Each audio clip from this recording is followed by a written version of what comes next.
Thank you, Brother Hamilton. And at this time, it is my distinct honor and pleasure to present to you Brother Benjamin Baker of the Omicron Kappa chapter, seated at Auburn University from the District of Alabama. I don't have an eloquent sermon doctored up as Brother Taylor did, but I will say what's understood needeth not to be said. Without further ado, Brother Baker.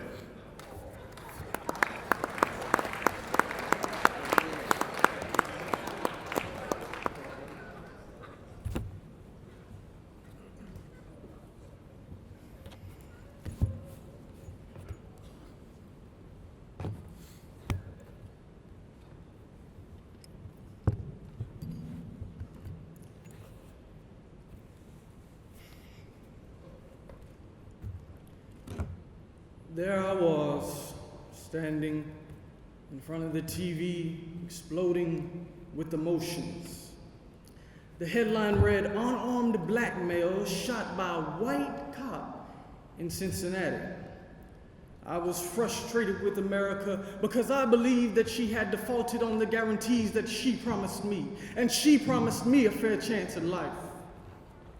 But every time I walked down the street, every time I walked into the grocery store, every time I would leave for college, my mother would squeeze me tight and say, "Son, you know that I love you."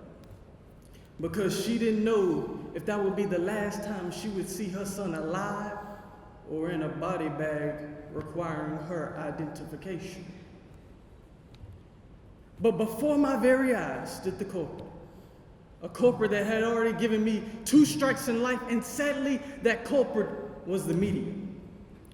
From our males to our females, from our communities to our culture, the media has played a pivotal role in exposing the masses to images that are detrimentally affecting how Black America is portrayed.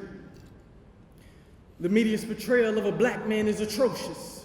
The modern media perpetuates our African American brothers as nothing but athletes and thugs. It's no secret that the word thug is the new N-word. The newspaper is quick to have thugs like Ray Ray and Day Day on the first page for a crime, but alphas on the 8th page for March of Dimes. Some cops arrest blacks on the basis of racial profiling, which stems from the media. Consequently, this misconception leads to many of our young men in prison.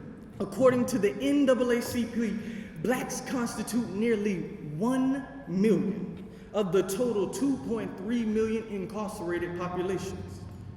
Brother Dr. Cornel West once said, "Racism is a moral catastrophe most graphically seen in the prison industrial complex and targeted police surveillance in black and brown ghettos rendered invisible in public discourse." The media is also quick to depict our black men as unintelligent but gifted athletes. They say a black man can dunk a ball like no one has ever seen, but he can't read or write skillfully. Many of our young men want to be Jordan, Kobe, and LeBron, but none want to be King, Marshall, and Young. Our black men are failing to see the picture because the media has interrupted the program. In addition to the misconstrued image of our black males by the media is the mischaracterization of our black females. The media portrays our black women as ghetto baby mamas or gold diggers while trying to contrast it with an image of the black Barbie. The black Barbie is an unrealistic description of black women, the same black women who have to bear the trauma of losing their husbands, fathers, sons, and brothers to the hands of violence. Now, where I come from, I ain't never heard of black Barbie losing kin.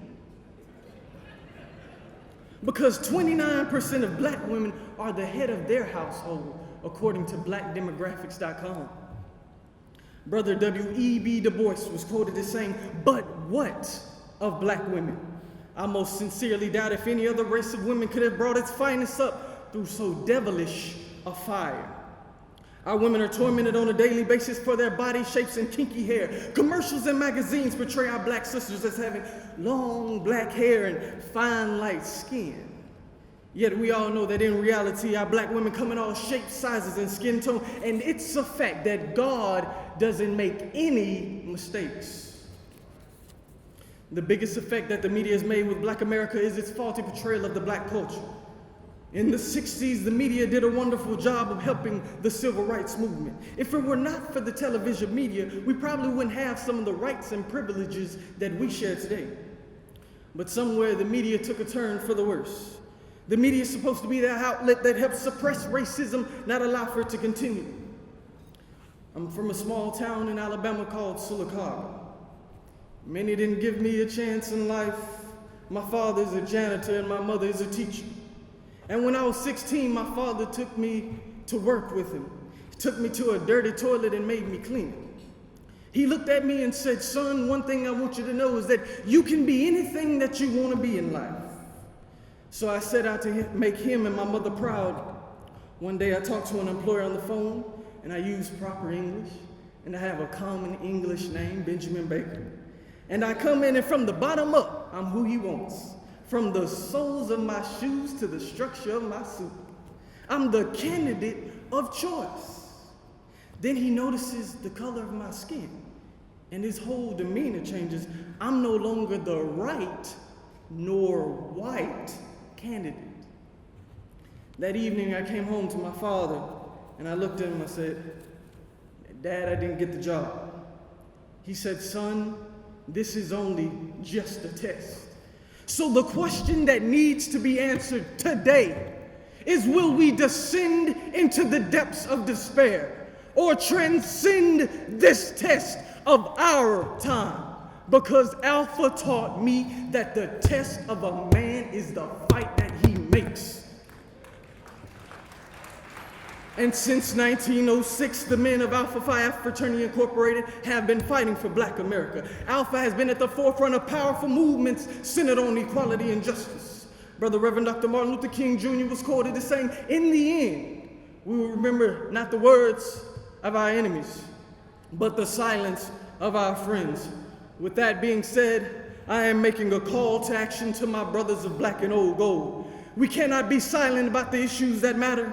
We cannot allow for this disastrous sketch to hang in the gallery of human logic.